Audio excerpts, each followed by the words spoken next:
शुक्लांबरधरं विष्णुं दधिवर्णं शर्वजं प्रसन्नवदनं ध्यायेत् सर्वविघ्नोपशान्तये गुरुब्रह्मा गुरुविष्णु गुरुदेवो महेश्वरः गुरुसाक्षात् परब्रह्मं तस्मै श्रीगुरुवे नमो नमः। लक्ष्मीनाथसमारम्भां नादयामुनमध्यमाम् अस्मदाचार्यपर्यन्तां वन्दे गुरुपरम्पराम्। ॐ भूर्भुवस्वरों तत्सवितुर्वरेण्यं भर्गो देवस्य धीमहि धियो यो न प्रचोदयात् ओमापो धियो धीरस्य अमृतं ब्रह्मा भूर्भुवस्वरो।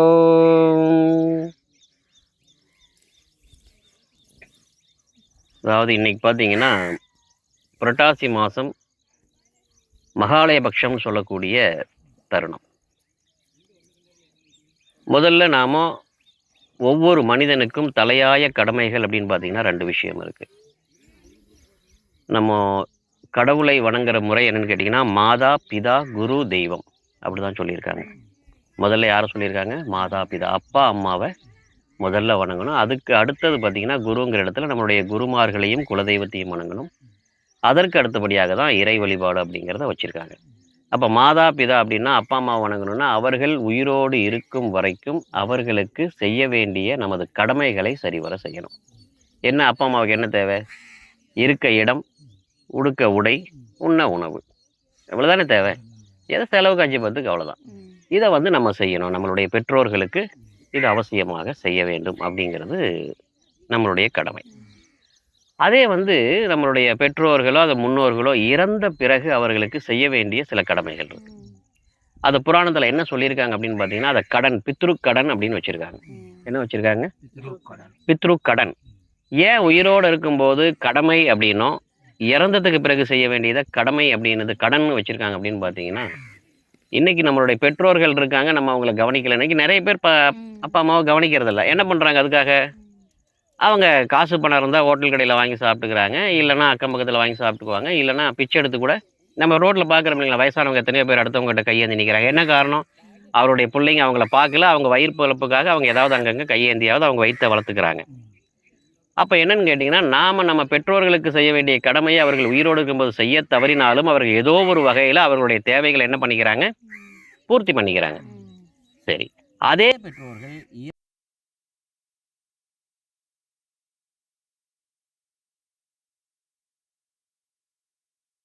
அவர்களுக்கு அப்பவுமே நம்ம போன்ற உணர்வுகள், பசி எடுக்கும், தாகம் எடுக்கும், தூக்கம் வரும், எல்லாமே கோபம், சந்தோஷம், இன்பம், துன்பம் எல்லாமே அவர்களுக்கும் உண்டு. இறந்த பிறகு ஜீவாத்மா பிரேதாத்மா அப்படிங்கிற 2 விஷயம் இருக்குது. ஜீவாத்மாங்கிறது நம்ம உயிர், பிரேதாத்மாங்கிறது உடம்பு. இந்த பிரேதாத்மாவிற்கு தான் அழிவு உண்டு. அவரவர்களுடைய வழக்கப்படி தகனம் பண்ணுறது இல்லைன்னா அடக்கம் பண்ணுறது அப்படிங்கிற சம்பிரதாயத்தில் அந்த உடம்பை என்ன பண்ணிடுறோம்? நாம் அழிச்சிடறோம். அப்போ இந்த ஜீவாத்மான்னு சொல்லக்கூடிய இந்த உயிராகப்பட்டது என்ன பண்ணுதுன்னா பித்ருலோகத்திற்கு போகும். இந்த பித்ருலோகத்திற்கு போன அந்த ஜீவாத்மாவிற்கு அதுக்கப்புறம் எவ்வளோ நாளைக்கு ஆயுட்காலம் இருக்குது, நம்ம எவ்வளோ நாளைக்கு இந்த சிரார்த்தங்கள்லாம் பண்ணணும் அப்படின்னு கேட்டிங்கன்னா, ஒரு மனிதனுக்கு கடவுள் கொடுத்த ஆயுட்காலம் 120 வருஷம். எவ்வளோங்க? 120 வருஷம். நாம் எல்லாம் நினைக்கிறோம் 100-100ன்றோம். அது கிடையாதுங்க. ஒரு மனிதனுக்கு கடவுள் கொடுத்த ஆயுட்காலம் 120 ஆண்டுகள். அது எப்படி, எந்த கணக்கின் அடிப்படையில் சொல்கிறோன்னா, நவகிரகத்தினுடைய அந்த திசாபுத்தி அப்படின்னு சொல்லக்கூடிய 9 நவகிரகத்தினுடைய திசாபுத்தி காலத்தை கூட்டினீங்கன்னா உங்களுக்கு 120 வருஷம் வரும். அதுதான் ஒரு மனிதனுடைய ஆயுட்காலம். இப்போ ஒரு உதாரணத்திற்கு ஒரு மனிதன் ஒரு 60 வயசில் இறந்து போகிறாருன்னு வச்சுக்கோங்க. அப்போ அந்த ஆத்மா இன்னும் அதுக்கப்புறம் எவ்வளோ நாள் இருக்கும்னா, பாக்கி 120ல் 60 போனால் எவ்வளோ இருக்குங்க? 60 ஆண்டுகள் அந்த ஆத்மா இருக்கும். பாக்கி 60 வருஷம் அந்த ஆத்மா இருக்கும். அப்போது அந்த 60 வருஷத்திற்கு அந்த ஆத்மாவிற்கு பசி, தாகம், தூக்கம், இன்பம், துணை எல்லா உணர்வுகளும் உண்டு. அப்போ அந்த இறந்து போன ஆத்மா மேலே போகிறார். இப்போ உங்களுக்கு அப்பா இறந்து எத்தனை வருஷம் ஆகுது? 20 வருஷம் இருக்குது. அவர் இறக்கும்போது என்ன வயசு இருக்கும் தோராயமா? ஒரு 70 தான் இருக்கும். சரி, ஒரு 70 வயசுன்னு வச்சுக்குவோம். இப்போ உங்கள் அப்பா 70 வயசில் இறந்து போனார். அவர் என்ன பண்ணார்? மேலோகம் போகிறார். மேலோகம் போன உடனே கடவுள்கிட்ட போய் கேட்குறார், அதாவது என்ன 70 வயசில் என்னுடைய வாழ்க்கையை முடித்து மேலே கொண்டு வந்துட்டீங்க, அடுத்தது எனக்கு என்ன? நம்ம சொல்கிறோம் இல்லையா, அடுத்த மறுபிறவின்னு சொல்கிறோம், அல்லது முக்தி அடையிறது, மோட்சம் அடையிறதுன்னு சொல்கிறோம். அப்படின்னு போய் கடவுள்கிட்ட கேட்குறாரு, எனக்கு அடுத்தது என்ன? சொர்க்கமா, நரகமா, மறுபிறவியா, முக்தியா, மோட்சமா, என்ன கொடுக்க போகிறீங்க? அப்போ என்ன சொல்கிறாரு கடவுள், அப்பா நீ 70 வருஷத்தில் இறந்து வந்துட்டேன், எனக்கு இன்னும் ஆயுட்காலம்னா பாக்கி எவ்வளோ இருக்குது? 50 வருஷம் இருக்குது. ஏன்னா 120ல் 70 போனால் 50 வருடம் உன்னுடைய ஆயுட்காலம் பாக்கி இருக்குது. அந்த 50 வருட காலம் முடிந்த பிறகு தான் உன்னுடைய கணக்கு என்ன பண்ணுவோம் நாங்கள் அதாவது வரவு செலவு கணக்குனா என்னங்க, கர்மான்னு சொல்லக்கூடியது. நம்மளுடைய வாழ்க்கையில் நாம் செய்யக்கூடிய பாவங்கள் புண்ணியங்களுடைய கணக்கின் அடிப்படையில் தான் நமக்கு அடுத்தது என்னங்கிறத தீர்மானிப்பாங்க. அப்போது உன்னுடைய ஆயுட்காலம் இன்னும் பாக்கி 50 வருடம் இருக்குது. அது முடிந்த பிறகு தான் உன்னுடைய வரவு சில கணக்கு பார்த்து உனக்கு அடுத்தது மறுபிறவியா இல்லை இந்த பிறவியோடு நீ மோட்சம் அடையிறையா முக்தி அடையிறையாங்கிறத நாங்கள் சொல்ல முடியும். அதனால் நீ வெயிட் பண்ணுன்னு சொல்கிறேன். அப்போ உங்கள் அப்பாவுடைய ஆத்மா என்ன கேட்குது, அப்போ அங்கே விட்டுருந்தாலாவது நான் குடும்பத்தோடு இருந்திருப்பேன், ஏன்னா இங்கே மேலே கொண்டு வந்துட்டு நான் 50 வருஷம் வெயிட் பண்ண சொல்கிறேன். சரி அப்பப்போ போய் நான் என்னுடைய உறவுகளை எல்லாம் பார்த்துட்டு வரலாமே, அதுக்கு ஒரு அனுமதி கொடுத்தீங்கன்னா நான் போயிட்டு வருவேன் அப்படின்னு சொல்லி கேட்குறாங்க. நான் உதாரணத்துக்கு உங்கள் அப்பாவை சொல்கிறேன்னா எல்லா ஆத்மாக்களும் அப்படி தான் அங்கே போய் கடவுள்கிட்ட கேட்குறாங்க. அப்போ கேட்கும்போது கடவுள் என்ன சொல்கிறார், அப்படியா அப்போ என்ன பண்ணணும்னா அதுக்குன்னு சில நாட்களில் தான் நீங்கள் போக முடியும். எல்லா நாளுமே என்ன பண்ண முடியாது, பித்ருலோகத்திலிருந்து பூலோகத்திற்கு வர முடியாது. இப்போ உதாரணத்துக்கு ஹாஸ்பிட்டலில் ஒரு பேஷண்ட்டுக்கு நம்ம எல்லா நேரம் போய் பார்க்க முடியுமா? விசிட்டர்ஸ் டைம்னு ஒரு டைம் வைக்கிறாங்க இல்லையா, அந்த டைமில் தானே போய் பார்க்கணும். அதுபோல் பித்ருலோகத்திலிருந்து நீங்கள் பூலோகம் வரணும்னா சில நாட்கள் இருக்குது.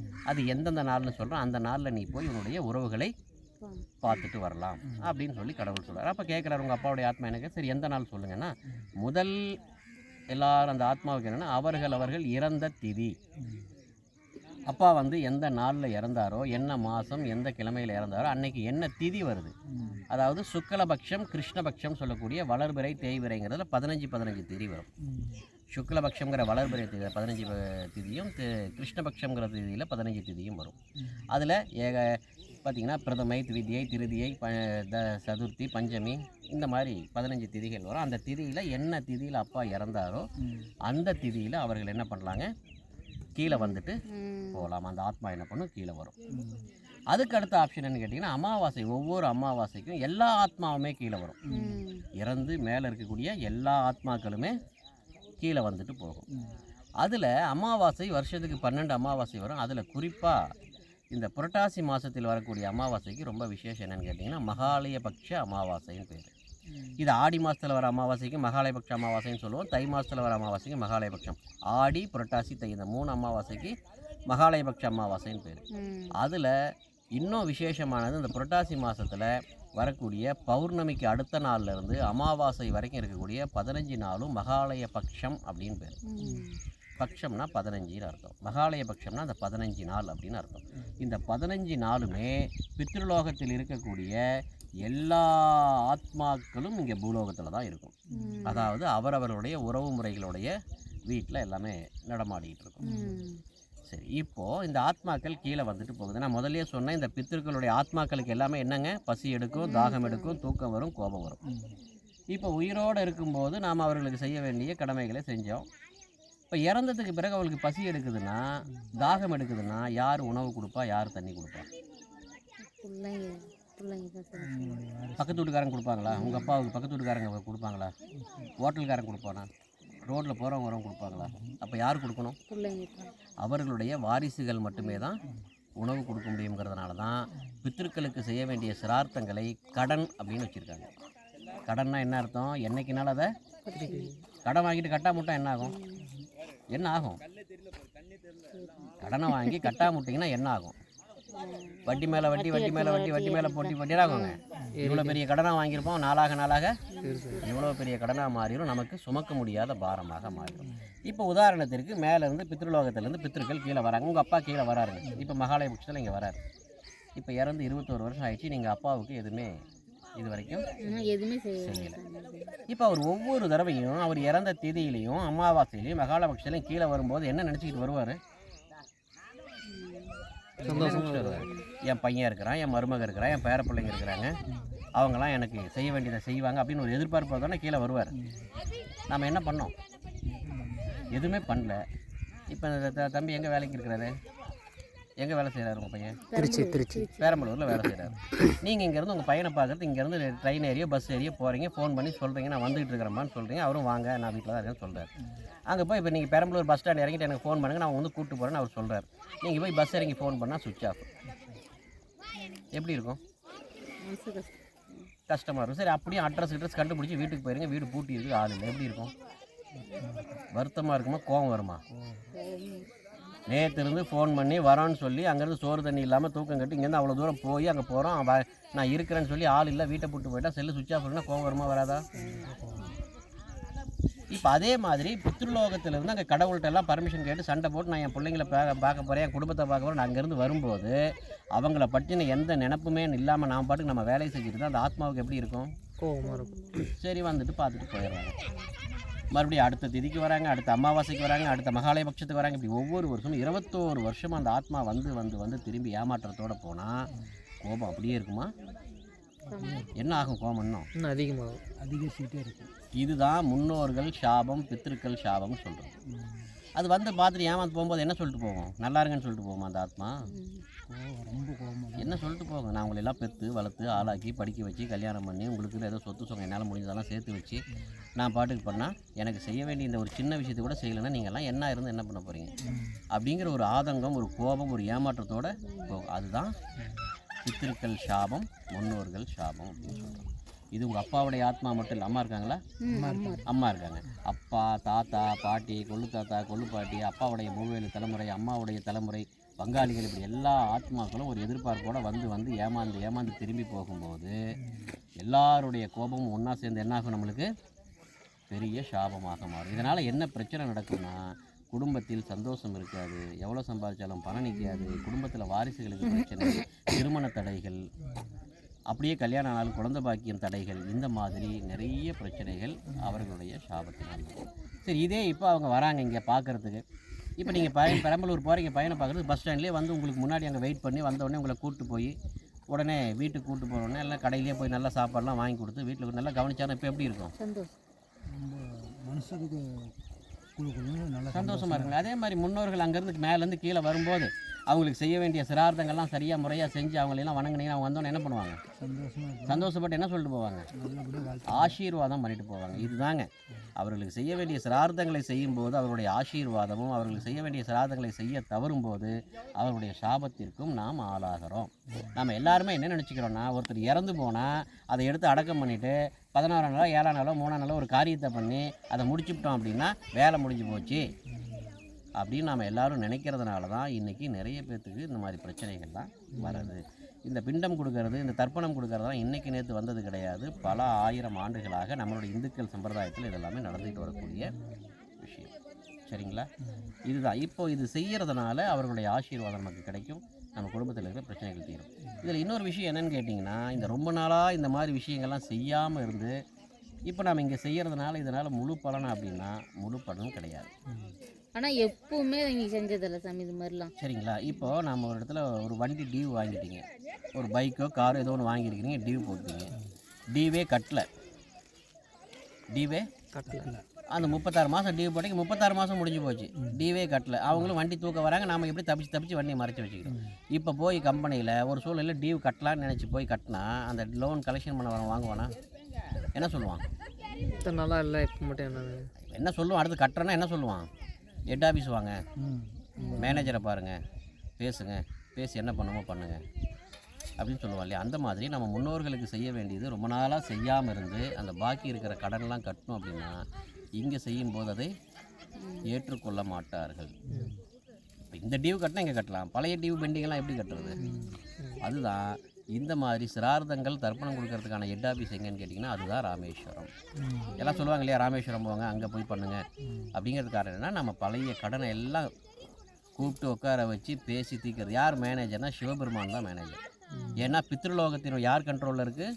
சிவபெருமானுடைய கண்ட்ரோலில் தான் பித்ருலோகம் இருக்குது. கடவுள் 3 பேர், சிவன், விஷ்ணு, பிரம்மா. பிரம்மாவுடைய வேலை என்ன? படைத்தல். விஷ்ணுவுடைய வேலை என்ன? காத்தல். சிவனுடைய வேலை என்ன? அழித்தல்னா கொடுவாள் எடுத்து எல்லாரையும் வெட்டுறது கிடையாது. நம்மளுடைய இறுதி காலத்தில் நம்மளுடைய கணக்கு, வரவு செலவு கணக்கை டேலி பண்ணுறவர் அவர் தான்.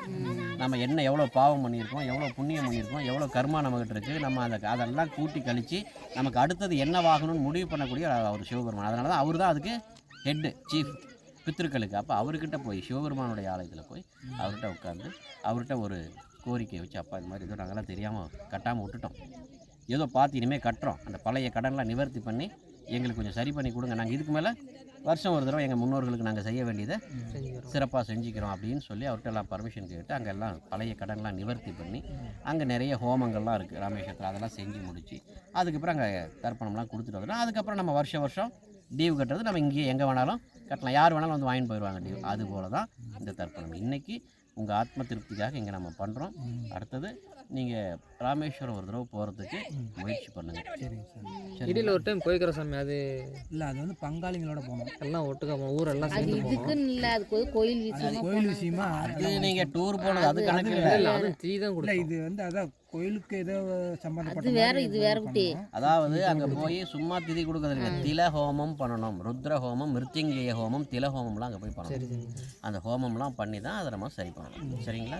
இப்போ நாம் கொடுக்க வேண்டியது இதுதான். சரி, இதுக்கு அடுத்தது என்ன பண்ணலாம் அப்படின்னு கேட்டிங்கன்னா, ஒவ்வொரு அமாவாசைக்கும் நாம் செய்ய வேண்டியது முக்கியமான வேலை. ஒவ்வொரு அமாவாசைக்குமே காலையில் எழுந்திரிச்சிங்க, வீடு வாசலை தொடச்சி விட்டுட்டு அன்னைக்கு நம்ம வீட்டில் என்ன சமைக்கிறோமோ அதெல்லாம் கணக்கில் எது வேணால் நீங்கள் சமைங்க உங்கள் வீட்டில். அதில் எச்சிப்படாமல் கருப்பு எள்ளு கொஞ்சமாக அதில் கலந்து முதல்ல காகத்துக்கு வச்சிடணும். காகத்துக்கு நம்ம பித்திருக்களுக்கு காக உருவத்தில் வந்து தான் நம்ம கொடுக்கறத எடுத்துகிட்டு போவாங்கங்கிறது நம்மளுடைய சம்பிரதாயம். அது கருப்பு எள்ளு கலந்து கொடுத்தா மட்டும்தான் பித்திருக்களை போய் சேரும். நீங்கள் கருப்பு எள்ளு கலக்காமல் வச்சிங்கன்னா காகம் சாப்பிடும், பித்திருக்கள் தான் தொட மாட்டாங்க. அதனால் ஒவ்வொரு அமாவாசைக்கும் நீங்கள் வீட்டில் என்ன சமைக்கிறீங்களோ வீடாக சுத்தம் பண்ணிட்டு முதல்ல எச்சிப்படாமல் கொஞ்சம் எடுத்து கருப்பு எள்ளு கலந்து காகத்துக்கு வச்சு முன்னோர்கள் நினச்சி ஒரு பிரார்த்தனை பண்ணிவிட்டு அதுக்கப்புறம் நீங்கள் உங்களுடைய வேலைகளை இல்லை தொடர்ந்து அந்த மாதிரி நீங்கள் அங்கே பால் காய்ச்சல் சொன்னாப்புல தான் அந்த மாதிரி அம்மாசன் நாங்கள் செய்யறது. செய்கிறதுனால சிறப்புங்க. அது மாதிரி செய்யுங்க. சரிங்களா? இதுதான் முன்னோர்களுக்கு நாம் செய்ய வேண்டிய ஒரு சம்பிரதாயம். இப்போ இங்கே பார்த்தீங்கன்னா இது அப்படி க்ளோஸ் 7 பிண்டம் வச்சுருக்கோம். 7 பிண்டம் என்னன்னு கேட்டிங்கன்னா, முதல் பிண்டம் நம்மளுடைய அப்பாவிற்கு, ரெண்டாவது பிண்டம் அப்பாவுடைய முன்னோர்கள், தாத்தா பாட்டி சித்தப்பா பெரியப்பா அண்ணன் தம்பி அந்த மாதிரி தாத்தா அதாவது 7 தலைமுறை முன்னோர்கள். மூணாவது பிண்டம் பார்த்திங்கன்னா உங்களுக்கு அம்மா இருக்கிறதுனால அம்மாவுக்கு இல்லை, தாய் வழி முன்னோர்கள், அம்மாவுடைய அப்பா அம்மா, அம்மாவுடைய தாத்தா பாட்டி, அம்மாவுடைய கொள்ளு தாத்தா கொள்ளு பாட்டி அந்த மாதிரி போகும். 4வது பிண்டம் யாருன்னா பங்காளிகள். இப்போ உங்கள் அண்ணன் தம்பி பசங்க, சித்தப்பா பொண்டாட்டி, பெரியப்பா பொண்டாட்டி அவங்க பசங்க, அந்த மாதிரி உங்களுடைய பங்காளிகள் யாராவது இறந்து போயிருந்தால் அவர்கள் பேரை சொல்லி 4வது பிண்டம் கொடுக்கலாம். 5வது பிண்டம் யாருக்குன்னா அத்தை மாமா உறவுகள், அதாவது உங்கள் கூட பிறந்த அக்கா தங்கச்சிங்க, அல்லது உங்கள் வயிற்றில் பிறந்த பெண் பிள்ளைகள், அல்லது அப்பா கூட பிறந்த அக்கா தங்கச்சிங்க, அவங்க வீட்டுக்காரங்க, அவங்க பிள்ளைங்க, இதெல்லாம் அத்தை மாமா உறவுகளில் யாராவது தவறி போயிருந்தால் அவர்களை பேரை சொல்லி கொடுக்கறது 5வது பிண்டம். 6வது பிண்டம் என்னன்னு கேட்டிங்கன்னா மனைவி வழி உறவுகள். உங்களுடைய மனைவியுடைய அப்பா அம்மா தாத்தா பாட்டி கொள்ளு தாத்தா கொள்ளு பாட்டி மச்சினை குழந்தையா நங்கையா அந்த மாதிரி உறவுகளில் யாராவது தவறி போயிருந்தால் அவர்களுக்கு கொடுக்க வேண்டியது 6வது பிண்டம். 7வது பிண்டம் எதுக்காகன்னு கேட்டிங்கன்னா நம்மளுடைய குருமார்கள். அந்த காலத்தில் பார்த்திங்கன்னா நம்ம எதை கற்றுக்கிறதா இருந்தாலும் யார்கிட்ட போய் கற்றுக்கணுங்க, குருகுலத்தில் போய் குருமார்கள்ட்ட தான் கற்றுக்கணும். இன்றைக்கி அது வந்துருச்சு. அப்போ அந்த குருமார்களுக்காகவும் அடுத்தது நம்மளுடைய இந்த நம்ம வாழ்கிற காலத்தில் நம்ம எத்தனையோ ஜீவராசிகளை அழிக்கிறோம் இல்லையா, அதுகளுடைய ஆத்ம சாந்தி அடையிறதுக்காகவும், அதே போல் அனாதைகள் யாருமே இல்லாமல் அனாதை எத்தனை பேர் செத்து போகிறாங்க இல்லையா, அவங்களுக்கு யார் கொடுக்கறது? அப்போ நாம் அதுக்காகவும் அந்த அனாதைகளுடைய ஆத்மாக்களுக்காகவும் சேர்த்து நம்ம 7வது பிண்டம் தரமாதிரி தான் 7 பிண்டம் வச்சுருக்கோம். அமாவாசை தத்துவத்தில் 7 பிண்டம் கொடுக்குறோம். சரிங்களா? இப்போ நம்ம பூஜையை ஸ்டார்ட் பண்ணி முதல்ல என்னென்னா சங்கல்பம் பண்ணுவோம், விநாயகர் பூஜை பண்ணுவோம், புண்ணியாக வாஜனம் பண்ணி கலசாவாகனம் பண்ணி ஓமகுண்ட அக்னி காரியமெல்லாம் முடித்து அதுக்கு பிறகு நம்ம தர்ப்பணம் கொடுத்து அவர்களுக்கு கொடுக்குறோம். இது எங்கே கொடுக்கலாம் இந்த தர்ப்பணம் அப்படின்னு பார்த்தீங்கன்னா நீர்நிலையில் தான் கொடுக்கணும். எங்கே தண்ணி இருக்கோ அந்த தண்ணி இருக்கக்கூடிய பகுதியில் கொடுக்கணும். நாம் இன்றைக்கி பார்த்திங்கன்னா காவேரி, அதாவது சப்த நதிகள் கங்கா யமுனா சரஸ்வதி கோதாவரி நர்மதா சிந்து காவேரின்னு சொல்லக்கூடிய 7 புண்ணிய நதிகளில் ஒரு புண்ணிய நதியாக விளங்கக்கூடிய காவேரி நதிக்கரையில் உட்காந்து நாம் இன்றைக்கி முன்னோர்களுக்கு தர்ப்பணம் கொடுக்குறோம். அதாவது தண்ணியில் கொடுக்கக்கூடியது தான் முன்னோர்களை போய் சேரும். கடவுளுக்கு எதையாவது கொடுக்கணும்னா அக்னியில் கொடுக்கணும். அதுக்காக தான் நம்ம எந்த ஒரு ஹோமங்கள் பண்ணுறதா இருந்தாலும் அக்னி ஜுவாலை பண்ணி அதில் அக்னி ஜுவாலையில் எல்லா திரவியங்களையும் கொடுக்கறதுக்கு காரணம் இறைவனுக்கு கொடுப்பது அக்னியிலையும் பித்திருக்களுக்கு கொடுப்பது ஜலத்திலையும் கொடுக்கறது தான் அதற்கான சம்பிரதாயம். அதனால தான் இது ஒரு நீர்நிலையில் ஆத்தங்கரையிலையோ கடற்கரையிலையோ ஏரியிலையோ குளத்துலையோ வச்சு பண்ணணுங்கிறதுக்கான ஒரு சம்பிரதாயம். சரிங்களா? வந்து